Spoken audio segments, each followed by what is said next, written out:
Je pense qu'on va commencer parce qu'on a plein de choses à se dire. On veut se laisser beaucoup de temps aussi pour une période de questions, pour des discussions avec vous. Donc, on va commencer tranquillement. Et si d'autres personnes se joignent à nous, bien évidemment, elles seront les bienvenues. Donc, bonjour, bienvenue à un autre midi en commun. J'espère que vous allez bien. J'espère que vous êtes bien installés. N'hésitez pas si vous voulez ouvrir votre caméra. C'est toujours agréable de voir des visages là, derrière les gens qui s'intéressent à l'environnement en commun. Puis, on a laissé les micros qui ont la possibilité de s'ouvrir, mais je vous inviterais peut-être à les fermer puis à attendre à la fin, là, pendant la période de questions. Si vous le désirez, vous pourrez poser des questions. En fait, on va commencer par tout au long de la rencontre, là, comme je disais, si vous avez des questions, des commentaires, des choses que vous aimeriez adresser au fur et à mesure, n'hésitez pas à écrire dans le chat. Puis, mon collègue Vincent va pouvoir soit vous répondre au fur et à mesure ou soit on va prendre en note votre question pour y répondre pendant la période de questions. Et à la fin, bien, quand il nous restera du temps, on pourra aussi répondre aux questions de vive voix là, avec votre main levée. Donc voilà, merci.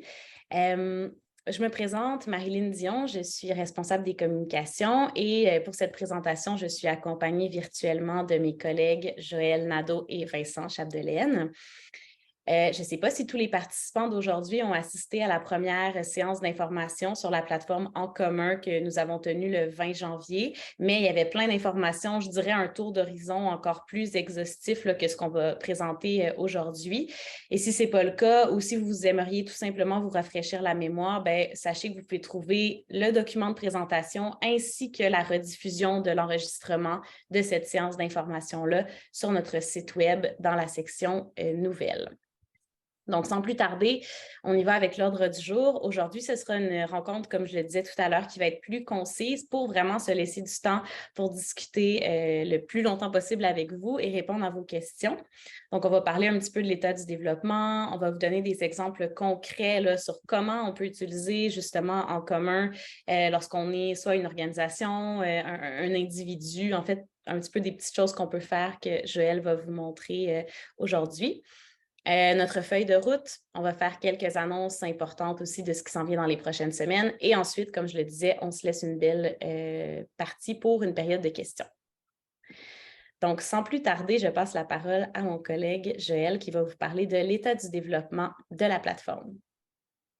Bonjour tout le monde. Merci beaucoup, Marilyn, pour l'introduction. Merci à tout le monde d'être là. C'est vraiment le fun de pouvoir prendre le temps un peu plus de discuter. Là. Il y a un mois, on était très nombreux, nombreuses là, dans la rencontre qui était plus un tour d'horizon de pourquoi développer en commun, qu'est-ce qu'il y a derrière ça. Donc aujourd'hui, comme Marilyn vient de le dire, on va tomber un peu plus dans des exemples concrets, puis une discussion aussi. Puis c'est un peu ça l'objectif des midis en commun qu'on va faire mensuellement pour avoir un espace, oui, de nouvelles, mais aussi de discussion sur comment utiliser la plateforme, puis qu'est-ce qu'on peut faire avec ça, comment le faire et comment la faire évoluer aussi. Donc, ça peut devenir, on le souhaite réellement, un espace de dialogue avec vous là, pour faire évoluer cette plateforme-là qu'on considère comme un commun numérique et donc qui appartient aussi d'abord et avant tout, en fait, à ses utilisateurs et utilisatrices.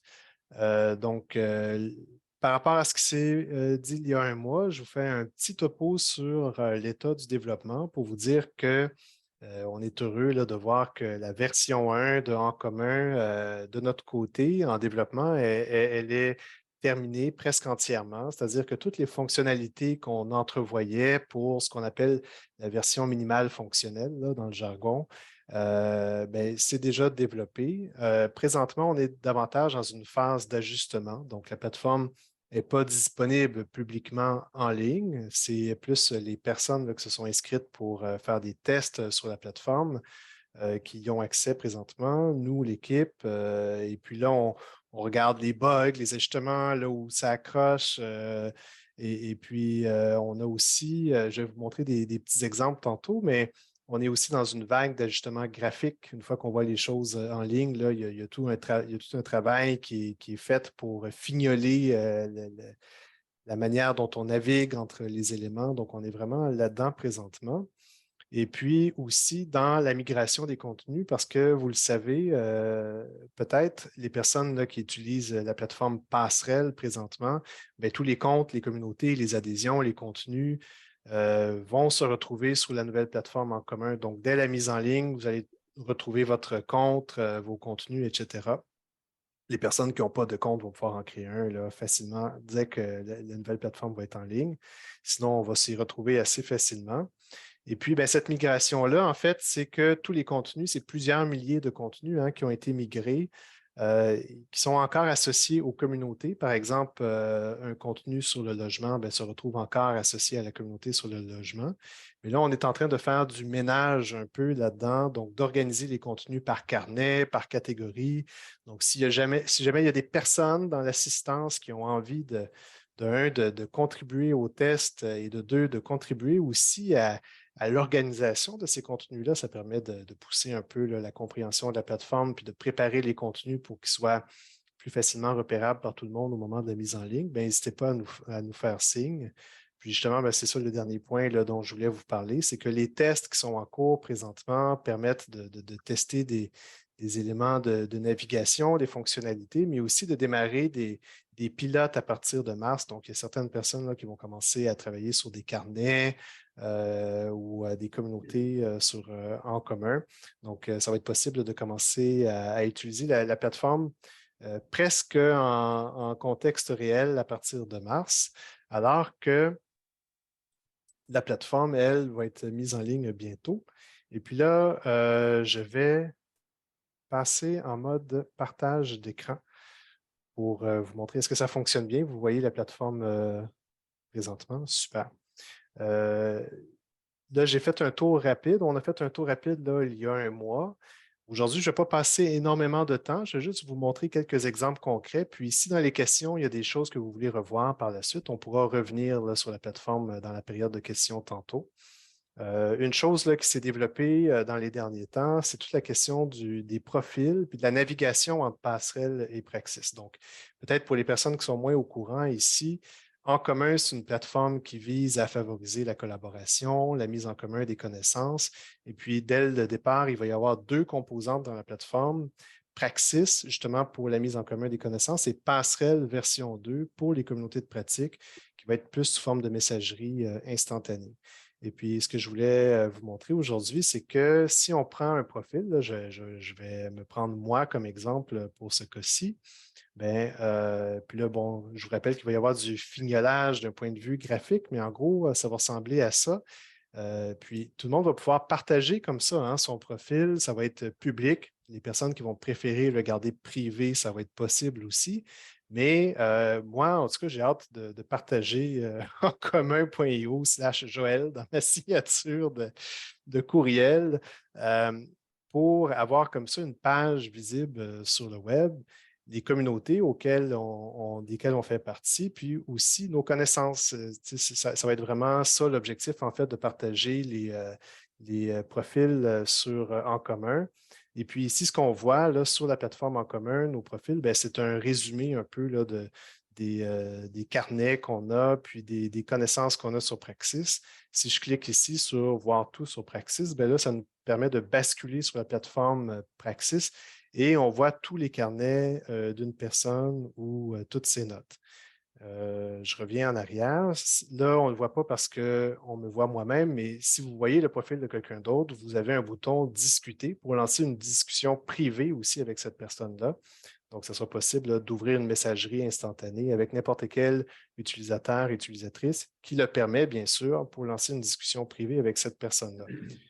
Donc, le profil que vous voyez ici, je vais vous donner un exemple maintenant dans un contexte de communauté. Là, ici, on voit toutes les communautés qui ont été importées depuis Passerelle. Et puis, je vais vous donner un exemple d'une communauté thématique. Si on ouvre une communauté, disons, sur l'alimentation, on retrouve là, dans l'onglet Membres les 1800 membres qui étaient là, plus ceux qui vont s'ajouter une fois que ça sera en ligne. Et puis, donc, c'est le même profil qu'on retrouvait là, pour une personne, un profil d'une communauté qui peut être partagé publiquement Mais ce qu'on va voir ici, c'est les connaissances qui sont publiques, parce qu'une communauté peut aussi avoir des carnets ou des notes qui vont être réservées que pour les membres de la communauté. Donc, c'est vraiment, vous voyez, le point de départ, là, les profils comme ça de communauté en commun. Si on n'est pas membre d'une communauté, bien, on va pouvoir devenir membre. Ici, ça va être un bouton pour l'adhésion. Puis si on est membre, comme c'est mon cas présentement, bien, on peut cliquer sur Discussion. Et là, on bascule cette fois-ci sur Passerelle, où là, on est vraiment dans une messagerie instantanée entre les 1800 membres là, qui font partie de cette communauté-là. Des fois, c'est des membres de communautés privées qui sont beaucoup plus restreintes que ça. Et on a toujours la possibilité de revoir la liste des membres, de retourner vers le profil en commun ou de basculer vers les carnets sur Praxis, où là, justement, on voit les carnets qui sont associés à la communauté sur l'alimentation. Si on va voir, par exemple, là, un carnet ici, c'est un carnet avec différentes notes. Dans ce cas-ci, c'est sous forme de cartographie, mais dans d'autres cas, ça peut être sous forme de liste, de carnet. Donc, il y a différents types de carnets qui sont possibles, là. Et puis, dans ce cas-ci, on voit effectivement que c'est lié à la communauté sur l'alimentation, mais on voit que le carnet est public. Mais on pourrait créer un carnet privé disponible que pour les membres de la communauté. Je vais vous donner un exemple. Là. Des fois, c'est plus facile de figurer quand on voit comment est-ce qu'on crée un carnet. Si je vais ici puis je crée un nouveau carnet de notes, j'attire votre attention sur la colonne de droite. Mais là, on peut dire qui est gestionnaire de ce carnet-là, qui peut contribuer en ajoutant des notes. Ça peut être tous les utilisateurs et utilisatrices connectés de la plateforme. Ça peut être que les membres de la communauté sur l'alimentation, par exemple, ou une communauté privée, où on choisit qui exactement, ou c'est les gestionnaires. C'est la même chose pour la visibilité. Le carnet va être public ou visible que par les membres d'une communauté, par exemple. Je vais vous donner un autre exemple maintenant d'une communauté, mais de type organisation. Parce qu'on peut avoir des communautés en commun qui sont pour des organisations. Donc, je vais vous donner l'exemple de projet collectif.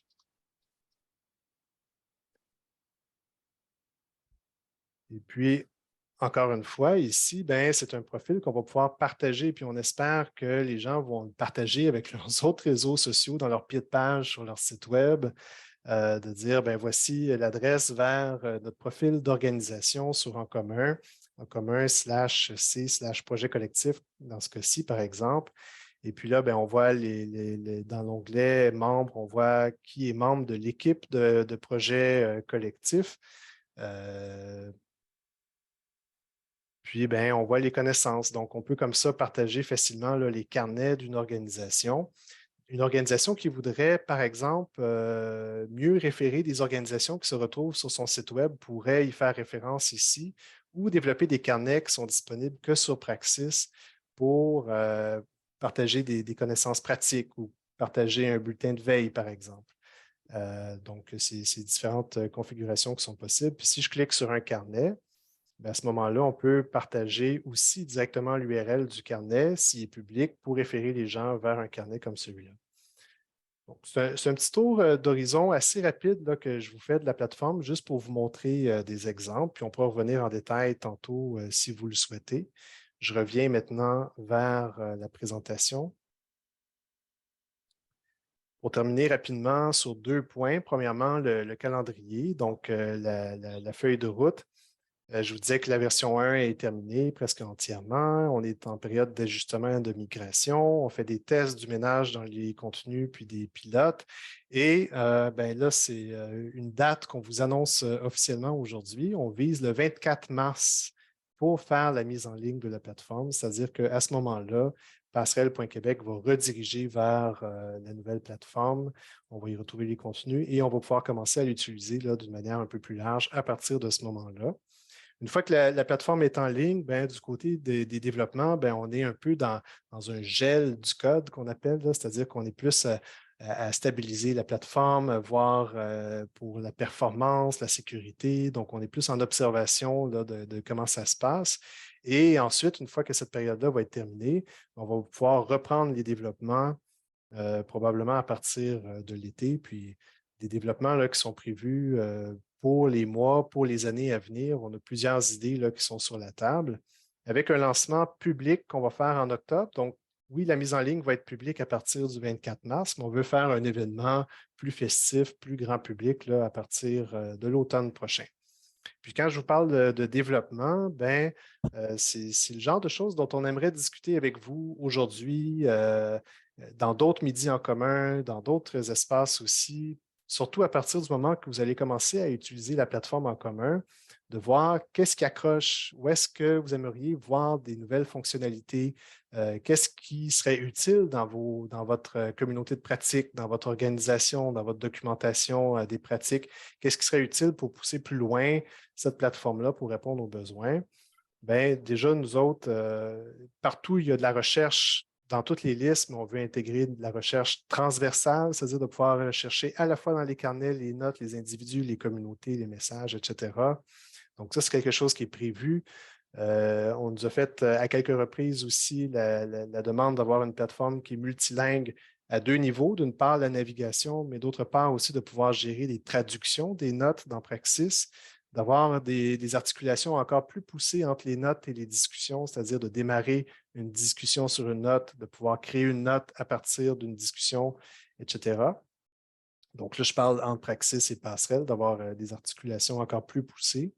Des tags transversaux aussi qui peuvent s'appliquer à la fois sur une communauté, un carnet, des notes. C'est des choses qu'on est en train d'étudier. D'avoir des modes découvertes aussi pour proposer des carnets. Déjà, on a des carnets vedettes, mais peut-être proposer des modalités là, de découverte des communautés. Une chose aussi qui pourrait être développée éventuellement, c'est la possibilité pour les individus et les organisations de montrer les expertises ou les offres de services ou les choses qu'ils peuvent faire pour soutenir d'autres personnes dans l'écosystème. Donc, c'est toutes des choses auxquelles on discute. Il y a une liste qui est très longue. Il y a une cinquantaine d'éléments dans cette liste-là. Maintenant, il faut prioriser tout ça. Et puis, c'est là où ça va être intéressant de discuter avec vous une fois que vous utilisez un peu plus la plateforme pour voir qu'est-ce qui est important de prioriser. Il y a ces développements-là, mais il y a aussi des grands chantiers, des choses qui vont demander plus de développement puis qui vont pouvoir se développer sur du long terme. Des fois aussi, c'est des choses qui vont demander du financement complémentaire. On a déjà du financement assuré pour les prochaines années pour un maintien de base, mais s'il y a des partenaires financiers qui veulent s'engager pour des développements spécifiques, bien, ça va nous permettre d'accélérer certains chantiers, comme par exemple avoir de la rédaction collaborative en temps réel sur des notes, avoir des intégrations avec des outils externes, développer une application mobile, même si présentement, dès le lancement, ça va être facile de se promener sur la plateforme avec un appareil mobile. Il n'y aura pas d'application comme telle, mais c'est quelque chose qui peut être envisageable. De l'interopérabilité, là, ça veut dire du partage de données avec d'autres plateformes qui sont dans l'écosystème des outils numériques éthiques semblables et complémentaires. On pourrait même développer des nouvelles composantes. On a parlé de Praxis, de Passerelle, mais on pourrait penser à une nouvelle composante avec des calendriers, par exemple, qui serait intéressant éventuellement. Puis ça, c'est beaucoup plus à long terme, mais on pourrait aussi imaginer des déploiements d'instances en commun dans d'autres écosystèmes ou d'autres pays, puis des instances qui peuvent se parler entre elles. Donc là, on est vraiment dans des développements à long terme, mais étant donné que c'est un logiciel libre, il y a toutes sortes de perspectives là, qui sont possibles de ce point de vue-là aussi. Donc, comme je vous ai dit, là, c'est une présentation plutôt brève aujourd'hui. Mais avant d'aller vers la période de discussion, ben, je redonne la parole à Marilyn qui a quelques petites annonces. Oui, merci Joël. Voilà, quelques annonces en bref avant qu'on passe à la période de questions. Donc, premièrement, je ne sais pas si vous vous rappelez, là, si vous avez été là lors de la première présentation, mais on avait fait un appel d'intérêt pour une cohorte en édition de Savoir ouvert lors de notre dernière séance d'information. Ça, en fait, c'est un parcours d'apprentissage expérientiel autour de la captation, de la rédaction, de l'édition et de la diffusion des savoirs. Et là, ben, on est content de vous annoncer qu'on a nominé notre première cohorte de participants là, qui vont commencer cette première cohorte d'édition en savoir ouvert dans quelques semaines, là, donc au début du mois de mars. Si ça vous intéresse d'aller les voir, voir leur parcours professionnel ou encore les projets sur lesquels ils vont travailler là, via cette expérience-là, cet accompagnement-là qu'on offre, ben, vous pouvez aller sur notre site web. Je pense que mon collègue, voilà, c'est ça, a partagé le lien dans le site web. sur le chat, pardon. Et si ça vous intéresse, ce genre d'initiative, ben, sachez que c'est quelque chose qui va revenir. Autant la cohorte en édition des savoirs ouverts, il va y avoir d'autres cohortes de ce type-là qui vont être faites, on pense, 2 fois par année, là, donc à l'automne et à l'hiver. Et il y a une autre cohorte qui s'en vient pour les communautés de pratique. Donc, c'est à venir dans les prochaines semaines. Surveillez notre infolette, notre site web. On va probablement en parler également lors d'une prochaine séance de midi en commun, mais il y aura cette cohorte qui va être spécifique aux communautés de pratique aussi qui s'en vient. Donc, voilà pour ça. Ensuite, eh bien, on voulait profiter de l'occasion pour vous dire qu'on recherche de nouvelles personnes merveilleuses pour faire partie de l'équipe de projet collectif. Donc, on cherche un conseiller ou une conseillère en mobilisation des savoirs, profil animation. Donc, cette personne-là là, agirait vraiment à titre de professionnel de la plateforme d'En commun et appuierait les différents acteurs qui utilisent la plateforme dans leurs utilisations, en soutenant le développement de l'animation de communauté et l'implantation de processus de documentation ouvert des savoirs dans plein de contextes différents finalement. Et on cherche aussi un conseiller ou une conseillère en mobilisation des savoirs qui ne se limitera pas à En commun, donc qui va justement amener ces différents processus-là auprès d'acteurs diversifiés, mais dans divers projets, là, donc dans En commun, mais aussi dans d'autres projets de projets collectifs. On cherche aussi un conseiller ou une conseillère au partenariat qui serait en fait une personne qui serait en soutien avec la direction de projets collectifs dans le déploiement des différents partenariats qu'on a présentement. Et un agent ou une agente de soutien à la coordination, c'est un poste à temps partiel qui aiderait également la direction et l'organisation comme telle dans toutes ces activités, là, dans la coordination, que ce soit logistique, bureaucratique, etc. Donc, voilà, on a une section emploi sur notre site web que vous pouvez aller consulter pour tous les détails. Rapidement, sinon, ben, comme la dernière fois, pour ceux qui ont participé à la première séance d'information, suite à notre rencontre-là, dans quelques jours, on va vous envoyer un courriel avec un document foire aux questions qui est le même que la dernière fois, là, qui est un document évolutif où est-ce qu'on a noté toutes les questions, les commentaires qu'on a reçus par rapport à la plateforme et nos réponses. Donc, comme ça, vous aurez un suivi là, en temps réel des différents avancements de la plateforme par rapport aux questions que vous nous avez posées. Donc, ça vous sera envoyé. Il va aussi avoir le document de présentation d'aujourd'hui qui vous sera envoyé, la rediffusion de cette rencontre, si jamais vous voulez la revoir ou la partager peut-être avec des gens que vous pensez qui seraient intéressés à en savoir plus sur En commun, et une invitation pour notre prochain Midi en commun qui aura lieu dans un mois. Finalement, comme la dernière fois, on vous le proposait, bien, vous pouvez toujours prendre un rendez-vous avec nous pour des présentations ou des discussions ciblées là, pour votre organisation, votre organisme, donc de savoir comment En commun pourrait être bénéfique là, dans vos objectifs, dans vos différentes initiatives. Donc, n'hésitez pas, il va y avoir un formulaire qui va être mis dans le clavardage par mon collègue pour une présentation dans votre milieu. On est déjà rendu à la période de questions. On a déjà noté quelques questions dans le clavardage là, où est-ce qu'on va pouvoir répondre. Donc, mes collègues vont pouvoir vous répondre, que ce soit Joël ou Vincent. Ensuite, ben, on va aussi avoir un temps pour des questions à main levée. Donc, n'hésitez pas, là, une fois que cette période-là de questions qui ont été écrites sera finie, à lever votre main pour poser une question de vive voix. Et moi, j'aurais une question en premier à vous poser. N'hésitez pas à écrire, commenter dans le clavardage ou simplement lever la main si vous voulez en discuter, mais c'est de savoir justement comment vous voyez ça, les midis en commun. On a fait une première séance d'information qui était plus large. Aujourd'hui, on est allé dans les différents développements puis on veut avoir de l'espace pour la discussion. Est-ce que c'est ce que vous avez en tête pour, entre autres, la prochaine édition là, qui sera juste avant le lancement? Est-ce que vous avez des besoins, des envies spécifiques de quelque chose qu'on discute en particulier là, lors de la prochaine rencontre? Donc, n'hésitez pas à nous en faire part. Puis nous, ça va nous aider à guider simplement l'ordre du jour là, de cette prochaine rencontre-là. Donc, sur ce, je vais laisser la parole à mon collègue Joël, qui a déjà quelques questions qui ont été prises en note. Je suis certaine que ça va lui faire plaisir de vous répondre. Puis comme je disais, ben, n'hésitez pas à continuer là, à alimenter la conversation. Il nous reste 30 minutes, donc c'est l'avantage d'avoir fait ça court. Merci beaucoup. Oui, je casse la glace avec quelques premières questions. Puis n'hésitez pas, comme Marilyn vient de le signaler, de prendre la parole pour poser vos questions verbalement, pour réagir avec votre micro au nombre qu'on est. On peut se le permettre. Donc, c'est super. Il y a Fabien, hein, qui a parlé de la possibilité d'avoir des projets collaboratifs dans la récolte de données et tout. Ben, c'est vraiment un des objectifs d'En commun.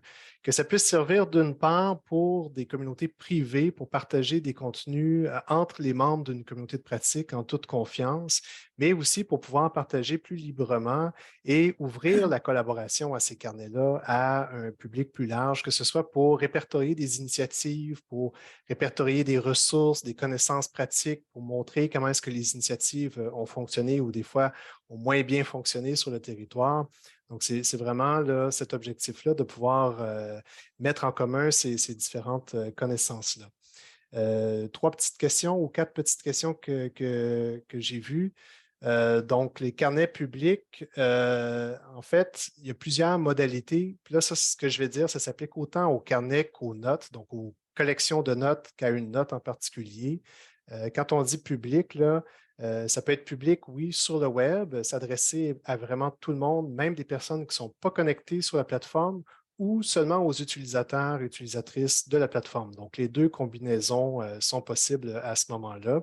Tout comme on peut rentrer dans un niveau plus précis encore, puis s'assurer qu'un carnet ou une note puisse être visible que par les membres d'une communauté ou par quelques individus qu'on choisit.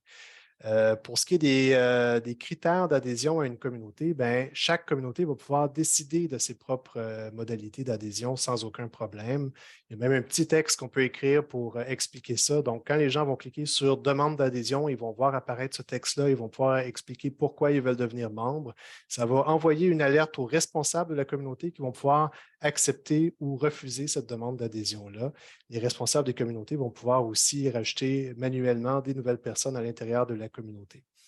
Les licences pour les contenus, ben, si c'est des contenus privés, ben, c'est à vous de décider de la licence du contenu. Et si les contenus sont publics, c'est un choix philosophique là, qui est fait autour de En commun, mais c'est des contenus qui vont être libres, donc avec la licence Creative Commons, avec possibilité de redistribution à des fins commerciales ou pas. Là, les deux options vont être disponibles, mais la licence Creative Commons va s'appliquer à tous les contenus publics qui sont publiés là, sur la plateforme En commun.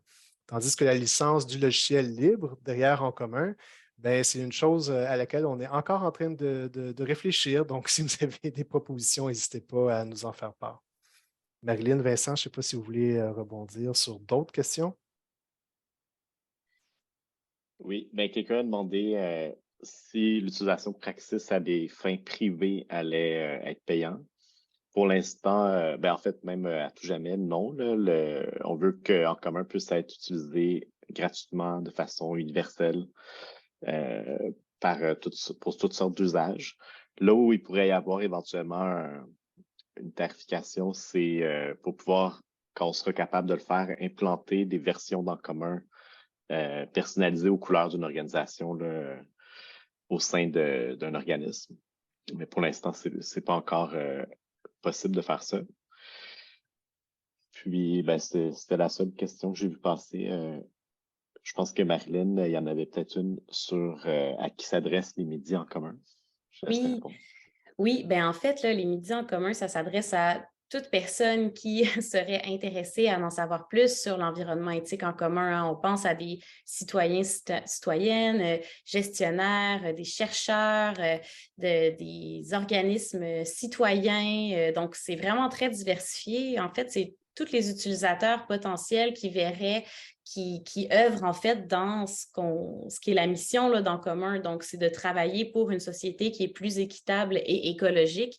Donc, évidemment, il y a un sens très large à ça. Et pour nous, c'est important que ce soit ouvert à tous, justement, et que ce soit accessible. C'est la façon, je pense, d'en apprendre davantage sur la plateforme en toute simplicité parce qu'on a le temps d'en discuter. Tu sais. Évidemment, on va avoir plusieurs outils directement sur la plateforme une fois qu'elle sera en ligne pour bien expliquer le concept, les différents outils, ce qu'on peut faire avec. Mais pour ce qui est des rencontres là, comme celle-ci ou la prochaine, c'est vraiment tous ceux que vous connaissez qui pourraient être intéressés par la plateforme, n'hésitez pas à leur partager l'invitation. Ça va nous faire plaisir de partager l'information avec eux finalement. Je vois qu'on a une main levée de Fabien. Donc, je pense que vous pourriez y aller. C'est à votre tour. Beaucoup, Marilyn. Puis merci à toute l'équipe de Projet Collectif. C'est vraiment excitant. La question que j'ai, et puis je m'excuse par avance, j'ai pas mis ma caméra, je suis en train de manger. Je veux pas trop vous manger dans la face, là. Mais c'est ça c'est plus je me fais le relais d'une question que j'ai eue dans mon écosystème ici à Gatineau. Quand j'en parle à différents organismes, différents groupes de personnes et tout ça, ce qui revient souvent, puis peut-être vous l'avez eu, c'est bon, ben, c'est bien, une nouvelle plateforme, mais il y a déjà plein de plateformes, il y a déjà plein de choses qui existent. On utilise Facebook, on utilise, et puis je pense que ça vient sûrement du fait que les gens n'ont pas encore saisi totalement la portée et la mission de cette plateforme-là. Mais néanmoins, ça soulève quand même un point qui est que la multiplication des outils au sein des organismes, des fois, on essaye de rationaliser.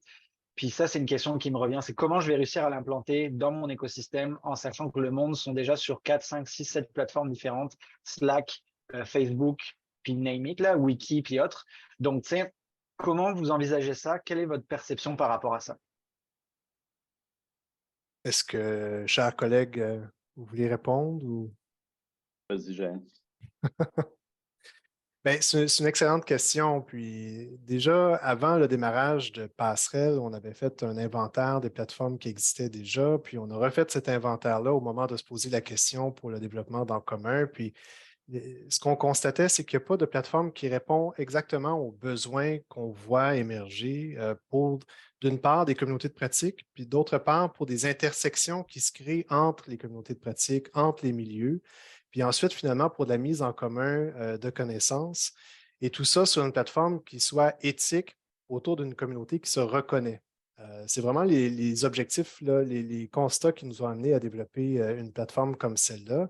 Et justement, on le présente comme un commun numérique, puis bon, au sein de projets collectifs, qui a une gouvernance aussi avec plusieurs organisations impliquées, pour éviter que chacun développe un extranet à gauche, un wiki à droite, puis c'est des choses qui peuvent être intéressantes quand même.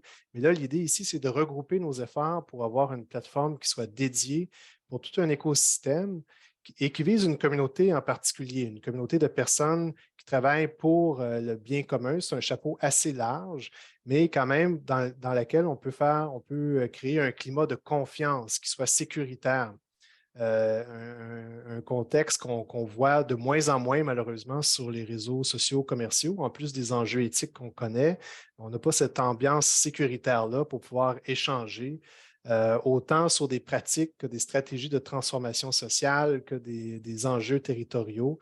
Donc, l'idée, c'est aussi d'avoir cette communauté-là qui est ciblée. Maintenant, ben, pour l'intégrer dans nos habitudes, alors qu'on est déjà sur différentes plateformes, c'est sûr que ça va être un défi. C'est pour ça que nous, ce n'est pas juste une plateforme, mais aussi une démarche d'animation, de soutien à l'utilisation. Projet collectif, ce n'est pas un OBNL numérique, c'est un OBNL qui facilite la collaboration et l'accès aux connaissances. Donc, on est une équipe aussi pour soutenir tout le monde dans l'utilisation de cette plateforme-là. Puis on pense que l'idée, c'est d'aller chercher une masse critique aussi. Donc, je pense que ça va être à chacun d'entre nous ici d'être le relais un peu de cette mobilisation-là pour aller chercher une masse critique de personnes sur la plateforme qui fait en sorte qu'on sait que si on va poser une question, ben, on risque d'avoir des réponses constructives là, pour répondre à nos besoins. Super, merci beaucoup. Je vais réécouter l'enregistrement parce que comme un pitch de vente, un elevator pitch qui est vraiment bon, puis je vais pouvoir l'utiliser. Merci beaucoup. Rapidement, avant que quelqu'un d'autre prenne la parole, Pierre-Alain, effectivement, dans une note praxis, je ne l'ai pas mentionné, mais on peut intégrer des liens, des fichiers, des images, des vidéos. Pour ce qui est des intégrations vidéo, pour l'instant, c'est Vimeo et YouTube, mais j'aimerais bien qu'on se parle pour pouvoir intégrer des vidéos de la plateforme de Web TV. Donc, on pourra s'en parler là, dès que possible.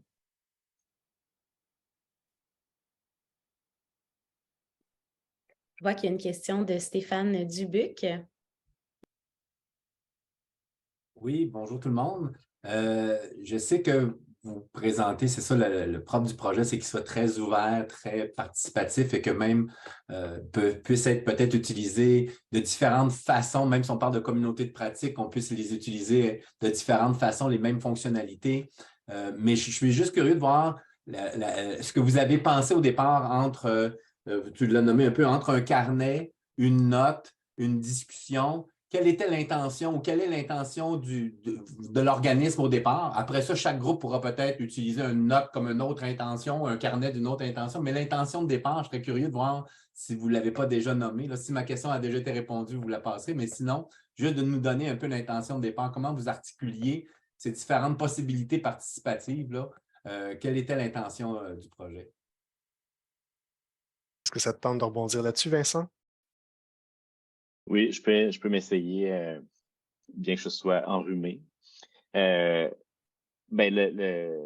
tout est parti là, de l'analyse, de l'évaluation de Passerelle 1 là, que vous connaissez, qui avait d'énormes qualités, mais il y avait comme c'est comme s'il essayait de faire deux choses en même temps que on a un peu segmenté en commun. Donc, tout l'aspect communication entre les membres d'une communauté pour faire de la veille, puis échanger, puis discuter autour de vraiment en temps réel. L'approche feed, plus comme de type réseau social, comme sur Passerelle 1, on trouvait que ça prend qu'il y aurait plus d'engagement, plus de partage dans une logique plus de messagerie instantanée. Donc, c'est ce qui explique un peu l'intention derrière Passerelle 2. Puis, ben, avec ce choix-là, il venait toute la question de comment on gère toutes les connaissances qui sont générées dans les communautés, dans les discussions. Puis, en réfléchissant à ça, on a pris un pas de recul, puis on s'est dit, ben, et si on pouvait créer un commun de connaissances, une base de connaissances beaucoup plus vaste, qui pourrait s'alimenter des communautés pratiques, mais aussi de d'autres sources, et qui pourrait être consultée en tant que tel, un genre de Wikipédia des savoirs pratiques au Québec. Puis pour ce deuxième volet-là, qui est devenu Praxis, on a fait des recherches, puis on s'est beaucoup inspiré d'approches de prise de notes en réseau. Donc toute la question tout le concept de note qu'on a développé. Puis l'idée, c'est qu'une note, c'est une version beaucoup plus digeste, concentrée d'un élément de connaissance. Et l'idée de pouvoir les mettre en réseau, c'est de faire naître aussi des relations, puis de l'intelligence collective entre les secteurs, entre les organisations, entre les notes. Puis ben, les carnets dans la logique de design, on aurait pu faire Praxis V1 sans le concept de carnet, avec juste des milliers de notes interreliées. Mais on trouvait que c'était un bon outil pour éditorialiser, puis faire comme de la curation à travers cette masse de connaissances-là. Mais tout ça, c'est des hypothèses qu'on a testées avec des utilisateurs, puis qu'on va pour vrai tester quand ça va être en ligne, là, puis tout ça, on pourra l'ajuster. Je ne sais pas si ça répond. Oui, je pense qu'il va pouvoir l'expérimenter, le voir pour aller plus loin. Mais je suis juste curieux, est-ce que donc un carnet, c'est pas comme un blog, puis une note, c'est pas juste un commentaire sur le carnet. Il va y avoir quelque chose dans l'édition qui va nous permettre là, de poser des questions, de faire évoluer le carnet initial pour qu'il devienne meilleur que le premier post? Oui, puis moi, la métaphore que j'utilise, le contenu final, c'est la note. C'est comme la connaissance, elle va être inscrite dans des notes. Donc, on peut comparer ça à une chanson, disons, un fichier de musique. Sur des services de streaming, là, il y a le concept de playlist, d'album. Ben, un carnet, c'est un peu un album ou une playlist qui peut reprendre des chansons. Mais là, dans ce cas-ci, c'est des notes. Mais au final, ce que tu vas consulter, c'est la note elle-même. C'est juste que le carnet va être une manière de le repérer, de le visualiser sur une carte par thématique, par sélection. Puis, comme disait Joël, une note peut être dans plusieurs carnets ou dans aucun carnet. Tout comme une chanson peut être libre dans l'univers ou intégrée à des playlists ou des albums. Je rajouterais juste un élément là-dessus. On pense que ça va être un avantage en commun par rapport à des outils comme un groupe Facebook ou Slack que d'avoir, oui, un espace où on peut discuter en temps réel, qui est convivial ou qui est plus réactif, mais aussi d'être capable de constituer une mémoire à côté. C'est un peu un enjeu qu'on a dans des outils qu'on utilise aujourd'hui.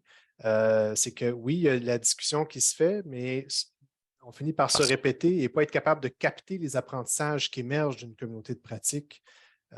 Donc, de pouvoir discuter et à côté de créer une mémoire collective du groupe et éventuellement de partager des éléments de connaissance plus largement. On pense que c'est une articulation qui peut être intéressante.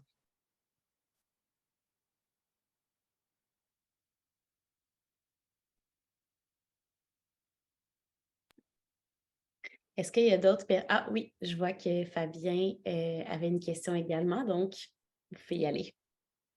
Oui, merci. Je ne veux pas monopoliser trop les questions. Là, s'il y a d'autres personnes qui veulent y aller, je suis juste curieux au niveau des futurs développements de la plateforme. Que c'est envisagé d'avoir un aspect financier? Je m'explique. Qu'est-ce que j'entends par financier? C'est tout ce qui est socio-financement qu'on voit avec la ruche notamment. Je trouve que ça fait émerger souvent des projets très intéressants. Puis de peut-être pousser aussi à la fois le financement et les pratiques d'un commun accord pour pouvoir justement avoir des campagnes de sociofinancement qui reflètent au plus près les pratiques et en même temps aider ces communautés-là à aller chercher du financement. Donc, je ne sais pas si c'est quelque chose qui est envisagé ou pas dans le futur en partenariat, par exemple, avec la ruche ou autre. Bien, des discussions avec la ruche spécifiquement, ça a effectivement eu lieu. Donc, il n'y a rien encore d'attaché, mais c'est des discussions qui ont lieu. Puis nous, on ne veut pas réinventer des outils qui existent déjà ailleurs. Donc, quand un outil existe déjà, c'est effectivement plus de voir c'est quoi les arrimages qui sont possibles entre les deux outils, comment optimiser ça au maximum. Mais effectivement, puis je pense qu'on peut voir les différents projets numériques qui émergent au Québec ou ailleurs et qui sont éthiques, qui partagent une même philosophie, comme un écosystème qui est en train de se développer. Et plus on tisse de liens entre ces solutions-là, plus on va être capable de sortir collectivement aussi du GAFAM là, pour nos besoins d'organisation sociale notamment. Je rajouterais peut-être juste que, puis ça fait aussi un écho à un des commentaires qu'il y a eu dans le chat sur les données ouvertes et liées, là. Nous, on va pouvoir développer des composantes dans le commun pour pouvoir faire en sorte que l'accès aux connaissances soit le plus simple possible.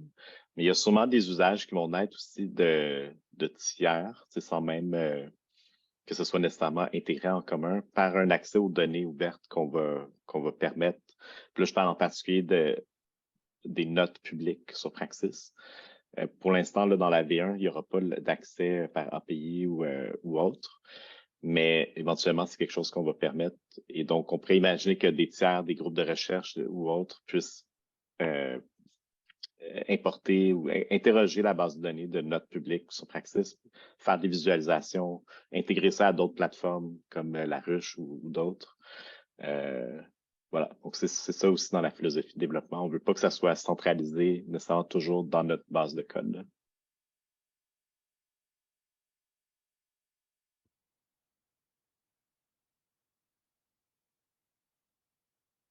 Effectivement, si on regarde du côté des événements, ben, Mobilisons, c'est un bon exemple d'outils avec lesquels il pourrait y avoir des liens, comme tu le mentionnes, Fabien. Il y a Calligram aussi, là, qui est un outil développé au Québec. Donc, c'est des options qu'on étudie.